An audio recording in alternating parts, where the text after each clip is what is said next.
cómo hacer las paces con los demás, pero también contigo misma o contigo mismo. El resentimiento es un veneno. Funciona como una mochila invisible que pesa más con cada año que pasa, mientras esperamos disculpas que probablemente nunca llegarán. El gran problema es cuando perdonamos desde la debilidad. ¿Quién perdona desde la debilidad? Quien necesita ser querido. Eso es lo que crea las relaciones dominancia-sumisión. El perdón está muy institucionalizado en la cultura japonesa. El único país en el que yo he visto un presidente salir a la palestra y pedir perdón por no haberlo hecho bien. ¿Quién lo ha visto esto en España o en muchos otros países? También pienso que no toda relación dañada merece ser reparada, ni toda persona que nos hirió debe volver a nuestra vida. Yo recuerdo haber vivido en mi vida procesos así de decir, te deseo lo mejor, pero no tengo interés ni deseo en volverte a ver. Pero esa relación me hizo daño, me toxificó mucho. Un secreto en el que solo podemos participar la gran comunidad del ojalá. Una estrategia infalible para no discutir con nadie. Antes de comenzar el episodio de hoy, quiero compartir contigo algo breve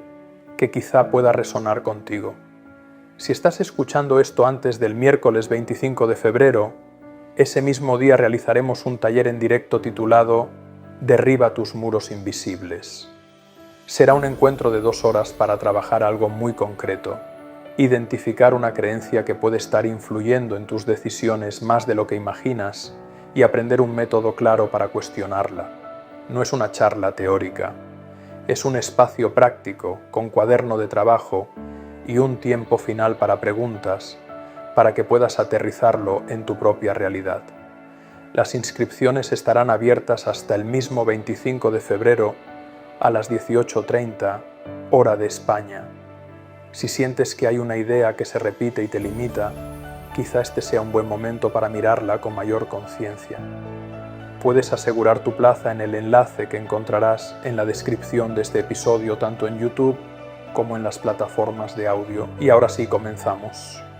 Queridas amigas y queridos amigos, hola, bienvenidas y bienvenidos a Ojalá lo hubiera sabido antes. Hoy para hablar de un tema que en mayor o menor medida a todos a veces nos mueve por dentro. Cómo hacer las paces con los demás, pero también contigo misma o contigo mismo. A menudo las personas cargamos conflictos internos que consumen más energía que cualquier batalla visible exterior. Guerras silenciosas contra personas que quizás ya olvidaron el agravio, pero también contra nosotros mismos por errores que no nos logramos perdonar.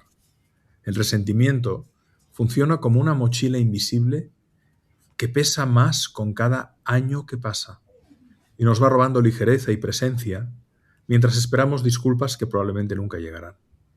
Porque la paz que buscamos no depende de que otros cambien ni de que el pasado sea distinto. Depende de una decisión interna que a veces confundimos con debilidad o ingenuidad. Porque no sé quién dijo, pero algo así como que el perdón es abandonar toda esperanza de un pasado mejor. Claro, perdonar a otros no significa aprobar lo que hicieron ni reconciliarte obligatoriamente, sino liberar espacio mental y emocional, ese espacio que el rencor ocupa. Hay estudios que han mostrado, y creo que era un estudio de la Universidad de Stanford que decía que las personas y el perdón se puede entrenar, que han hecho el ejercicio de perdonar conscientemente, mejoran muchísimo sus indicadores de estrés y su vitalidad emocional. Porque el resentimiento, ¿qué hace? Mantiene activo el sistema límbico y reptiliano de nuestro cerebro, la respuesta al estrés, como si la amenaza original estuviera aquí y ahora presente. Y eso va erosionando el cuerpo, generando adrenalina, noradrenalina, cortisol. El resentimiento es un veneno. Es como una brasa que llevamos en la mano, diría Gandhi. Y por tanto, soltar no es un favor para quien nos hirió, es un acto de supervivencia emocional. Así que damos la bienvenida y hoy comenzaremos con nuestro querido Antoni, luego seguiremos con nuestro querido Francesc, que creo que nos trae libros muy interesantes para poder profundizar en este tema. Antoni, hablemos de ese perdón, de ese resentimiento. Pues fíjate, me he de retrotraer a cuando hace 40 años escribí mi libro El cambio psicológico y había unas pautas de referencia de comportamiento para favorecer el crecimiento interno y una de ellas decía exactamente pedir perdón aun teniendo razón. Repito, pedir perdón aun teniendo razón. Claro, eso solo está al alcance de los fuertes o de los justos. Pero curiosamente se da la paradoja que a veces los que piden perdón son los débiles. ¿Cómo puede ser que podamos pedir perdón desde tres posiciones vitales distintas? Muy sencillo. Cuando yo soy muy fuerte, no me importa perdonar, porque seguramente me han herido poco en lo que me han dicho, porque he empatizado con la necesidad de quien me lo decía. Cuando soy muy justo, considero que debo perdonar a quien merece ser perdonado. Y entonces es un perdón selectivo, adecuado, proporcionado, justificado, decidido desde la lógica de lo que es aceptable y no aceptable. El gran problema es cuando perdonamos desde la debilidad. ¿Quién perdona desde la debilidad? Quien necesita ser querido, quien necesita ser aceptado. Eso es lo que crea las relaciones dominancia-sumisión. Y cuando el fuerte te pisa y tú, que eres la persona a la que ha pisado, le dices perdona. Decidida. Cuando nuestra necesidad de ser aceptados y queridos nos hace pedir perdón, aunque eso no tenga sentido, justificación ni lógica.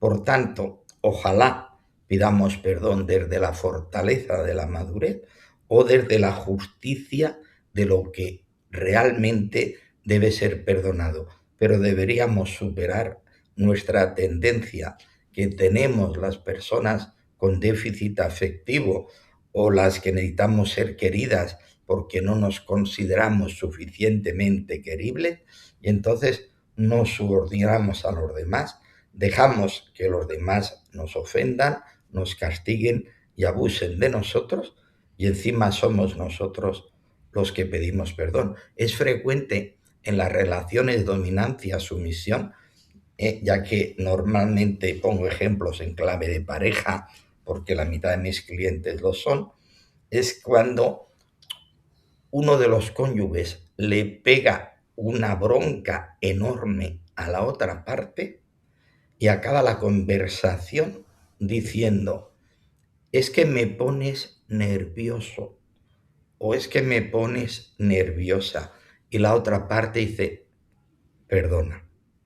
Ese perdón no deberíamos aplicarlo si queremos ganar coherencia, congruencia y un comportamiento que nos afirme. Cosa distinta a que si nos damos cuenta que hemos hecho algo indebido, incorrecto o inmaduro, eso es pedir perdón desde lo justo o desde la fuerza.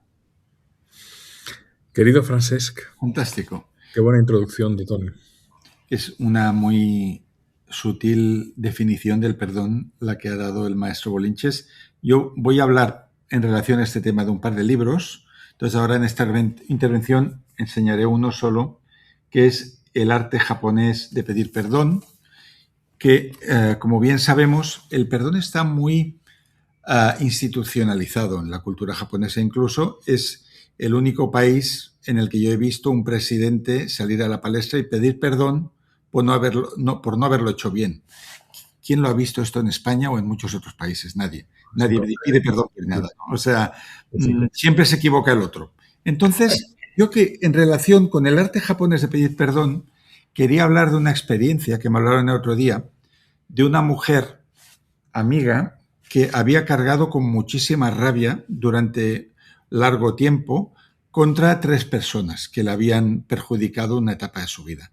Eran personas de su entorno laboral y una además tenía un vínculo familiar con ella y consideró que en determinada etapa la habían perjudicado y tuvo ese resentimiento, ese rencor mucho tiempo, hasta que alguien le dijo que se fuera a un retiro de una terapia que yo no conocía, no sé vosotros, queridos, la terapia Naikan, que es un método japonés de introspección y autorreflexión que desarrolló Isshin Yoshimoto y que consiste, al menos el ejercicio que ella me explicó, que me pareció brillante en lo siguiente.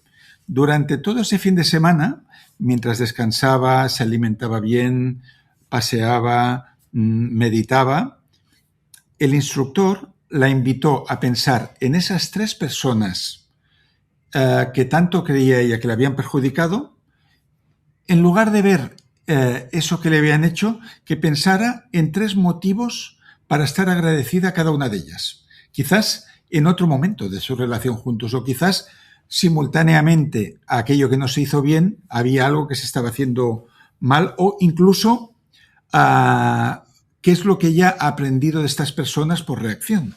Con lo cual cambió el conmutador, o sea, de la mirada negativa se pasó a la mirada positiva y estuvo todo el fin de semana buscando motivos de gratitud hacia esas 3 personas, y cuando terminó el retiro tuvo la sensación que había hecho las paces con ellas, incluso sin habérselo comunicado, ¿no? En su mente hizo las paces. Yo diría que este método también lo podemos aplicar con nosotros mismos, ¿no? A veces cuando estamos enfadados con nosotros por una determinada época, una determinada acción que quizás no fue la ideal, darle la vuelta y decir, bueno, pero ¿cuál fue la parte buena de todo esto? ¿Qué es lo que aprendimos? ¿Qué es lo que hicimos bien? Es imposible hacerlo todo mal. Entonces, esta terapia Naikan consiste en pasar de la acusación a la gratitud, de la negatividad a la positividad, aunque, no sé, una persona que ha tenido una relación muy difícil con su padre, quizás el 5% era nutritivo. Pues bueno, vamos a meditar sobre ese 5% y quedémonos en paz con él. ¿Qué os parece este enfoque? Me parece un enfoque sumamente original y que nace de una mirada que solo otra cultura es capaz de hacer. Fíjate que, escuchándote, pensaba que el perdón, o más aún, la reconciliación genuina, cuando es posible y deseable, creo que solo nace de conversaciones honestas donde las partes pueden ser vulnerables sin buscar victoria. Porque también pienso que no toda relación dañada merece ser reparada, ni toda persona que nos hirió debe volver a nuestra vida. Pero cuando elegimos intentar esa reconciliación, yo creo que la clave, querido Franceschi, me has inspirado esta reflexión, está en expresar el impacto del daño sin atacar y escuchar la perspectiva del otro sin defendernos automáticamente. Una disculpa genuina raramente incluirá la palabra pero. Creo que el perdón y la reparación auténtica requiere que alguien dé el primer paso, y este ejercicio que proponías es maravilloso, sin garantía de reciprocidad, eligiendo la vulnerabilidad sobre el orgullo protector. Pero me gustaría conocer también vuestra mirada sobre esto. Bueno, Alex, una vez más, entramos en el yin y el yang. Todo lo Amén. bueno tiene su contraprestación y todo lo malo también. Fíjate que todo lo que nos perjudica nos puede beneficiar en función de cómo gestionamos aquello que nos ha perjudicado. Por tanto, la pregunta metafísica sería, ¿qué nos pasa? Y acto seguido, ¿qué hacemos con aquello que nos pasa? A partir de esta problemática y en un momento de introspección, en una época de mi vida en la que sufría más que ahora, hice un aforismo en el que digo que hay personas que nos ayudan gracias a las dificultades que nos crean. Repito, hay personas que nos ayudan gracias a las dificultades que nos crean, porque es cuando hemos de generar una respuesta para resolver aquello que nos está perjudicando, aquello que nos está empobreciendo, aquello que nos está anulando o sometiendo. Por tanto, es decir, y curiosamente, cuando hemos resuelto todo esto, ya no hay resentimiento, no hay animadversión, podemos perdonar, porque perdonamos desde la fortaleza, pero nos hemos hecho fuertes precisamente porque cuando éramos débiles, aquello nos afectó. Y aquello que nos afectó, adecuadamente gestionado, adecuadamente asimilado, se convierte en la fuerza de nuestro crecimiento interior. Por tanto, bienvenidos los malos momentos, porque son oportunidades para el crecimiento. Y pensemos que aquello que nos ha perjudicado puede ser el motor del cambio interior que, para superar aquello que nos ha perjudicado, nos hace desarrollar nuevas actitudes, nuevas estrategias, adquirir nuevas fortalezas y desarrollar algunos potenciales que en aquel momento teníamos inhibidos. Por tanto, bienvenidos los malos momentos cuando los ponemos al servicio de un buen aprendizaje. Estaba pensando que la paz interior quizás no es la ausencia de conflicto, sino la presencia de una decisión que sostenemos en el tiempo de no querer alimentar rencores, venganzas o guerras que ya terminaron. Quiero decir que hacer las paces es más un proceso que un evento único, porque habrá días donde el rencor puede resurgir o momentos incluso con nosotros donde la autocrítica regrese con fuerza renovada. Creo que la diferencia está en reconocer esos estados como visitantes temporales, no como verdades permanentes sobre mí o sobre ti. Yo creo que hay que reconocer que en el vaivén de lo humano esto pasa, y la clave hacia esa paz interior consiste en elegir soltar el arma y extender la mano con los demás y con uno mismo.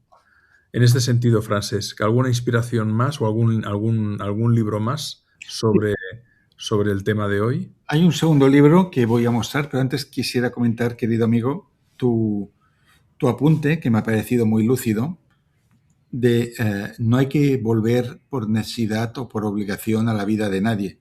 Pero yo diría que perdonar y cambiar el enfado por gratitud no significa que queramos a esta persona en nuestra vida. Absolutamente. Hacemos un cierre, como dicen, sin acritud, en el sentido de, bueno, esto es lo que vivimos, me quedo con la parte buena y cada cual siga su camino. Totalmente. Y desearle lo mejor a la otra parte. Y yo recuerdo haber vivido en mi vida procesos así de decir, no tengo ningún rencor, te deseo lo mejor, pero no tengo interés ni deseo en volverte a ver. Exacto. Es así. Es decir, pero de verdad, te deseo lo mejor a ti y a los tuyos. Pero esa relación me hizo daño, me toxificó mucho. En este caso estoy hablando de una amistad del pasado y que resultaba muy, muy desgastante. Entonces, el hecho de que tú no quieras mantener el contacto con alguien porque tu corazón no te lo pide y porque quieres ser honesto contigo mismo, no quiere decir ni que haya rencor ni que le desees ningún mal. Simplemente, y esto me gusta mucho, lo dijo la expresión que utiliza Walter Rizzo, nuestro amigo, ¿no? No te prefiero. Es buenísima. No te prefiero. Prefiero otras cosas, prefiero otras personas, prefiero otras experiencias. Perdona, Francesc, que ibas a añadir algo más. Mira, antes hemos hablado de hacer las paces con los demás, aunque no vuelvan a nuestra vida, pero cerramos ese episodio. Pero ¿qué hay de hacer las paces con uno mismo? Y hay un libro de una joven psicóloga que lleva 300.000 ejemplares vendidos, es este, que veis aquí, que se llama ¿Cómo dejar de ser tu peor enemigo? Y como buena psicóloga, ella nos habla de la principal manera que tenemos de fustigarnos las personas, que es el diálogo interior, ¿no? O sea, ¿de qué manera nos pueden perjudicar los demás? Pues a través de sus palabras, a través de sus juicios, a través de sus acciones, de sus omisiones. Pero ¿de qué manera me perjudico yo a mí mismo? Básicamente a través de las creencias y de cómo me hablo y con qué tono y con qué limitaciones.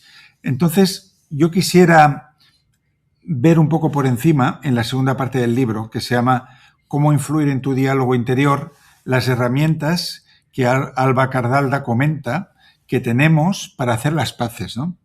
Entonces, distanciarnos emocionalmente de aquello que pensamos, ¿no? Que eso lo dice muy bien nuestra buena amiga, la doctora Jenny Mosh.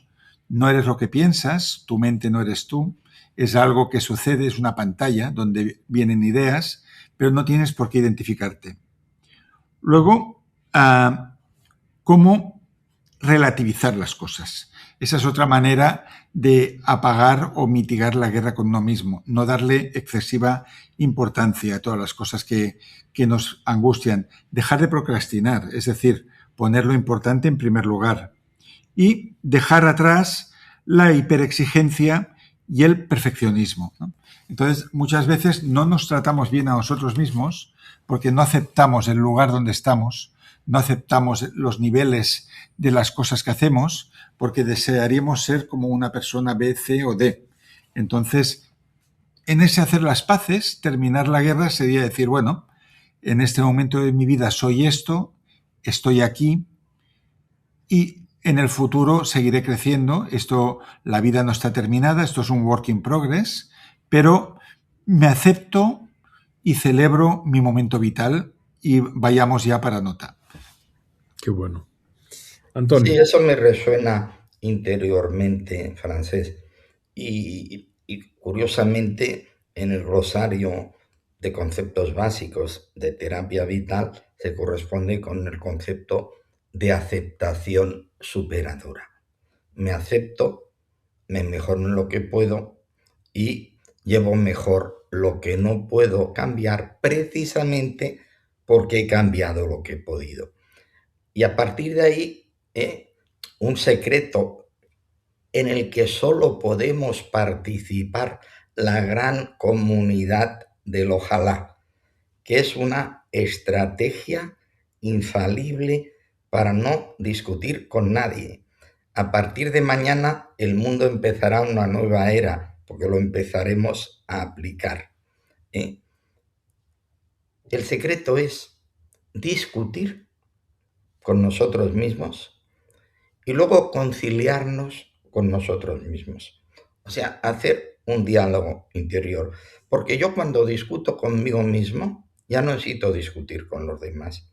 Pero es que además, cuando me concilio mis contradicciones, lo que decíamos antes, que haya una armonía en los principios y los comportamientos, recordemos una vez más la gran máxima de Gandhi, la bondad de la finalidad de estar en armonía con la bondad de los medios. O sea, cuando lo que predico se corresponde con lo que hago, cuando lo que digo es consecuencia de lo que soy y de lo que quiero ser, cuando yo armonizo mis contradicciones de manera adaptativa, superadora, y a partir de ahí alcanzo la congruencia, repito la importancia de la congruencia, como consecuencia de ese proceso de diálogo interior que desde la congruencia me llevará a la coherencia del comportamiento, al estar conciliado conmigo mismo, es que no siento la necesidad de discutir con nadie. Recordar aquel chiste de Eugenio que hemos repetido en más de una ocasión, que es el paradigma de la madurez personal, de aquel señor que le pregunta a otro, oiga, ¿y usted cómo lo hace para no cumplir años? ¿Cómo lo hace para no hacerse viejo? Dice, pues mire, no discutiendo con nadie. Dice, bueno, por eso no será. Dice, vale, pues no será por eso. Eso es la congruencia, la armonía interior. ¿Para qué de discutir con los demás si ya me he conciliado conmigo mismo? Y en esta línea, Tony, muy inspiradora, y este chiste de Eugenio me parece buenísimo, quisiera ir cerrando con una idea final, y es que en este hacer las paces con los demás y con uno mismo, existe lo que podríamos llamar como un perdón silencioso que no requiere confrontación ni contacto, y que resulta especialmente valioso, sobre todo cuando la otra parte ha fallecido, desaparecido o incluso sería peligroso reencontrarla. Me refiero al perdón que se practica internamente mediante rituales personales, como escribir cartas que nunca enviaremos, o visualizaciones donde liberamos simbólicamente a la persona de nuestro tribunal interior. O simplemente esa decisión consciente y repetida de desearle bienestar cada vez que su recuerdo aparece. Cuando hacemos ese ejercicio, los beneficios que tenemos en nuestra paz interior, y hablo por experiencia propia, son enormes. Creo que era, no sé si era Nelson Mandela o Desmond Tutu, que decía que perdonar es no solo ser altruista, sino que es una forma de interés propio. Es decir, que no necesitamos que el otro participe en nuestra liberación. Y creo que esta es una idea fundamental. Que la liberación no pasa por la otra parte, la que te hizo daño, sino, y eso para mí, no sé, Toni, cómo lo veis, Francesc, cómo lo ves, es un ejercicio de madurez radical que es muy difícil conseguir. Sí, en cualquier caso, Alex, lo que acabas de decir de las cartas que escribimos y no enviamos, te puedo ratificar terapéuticamente que es un ejercicio que se da con frecuencia del contexto terapéutico y me dicen, es que quiero escribir esta carta a mi marido, a mi exmarido, a mi novia, a mi novio.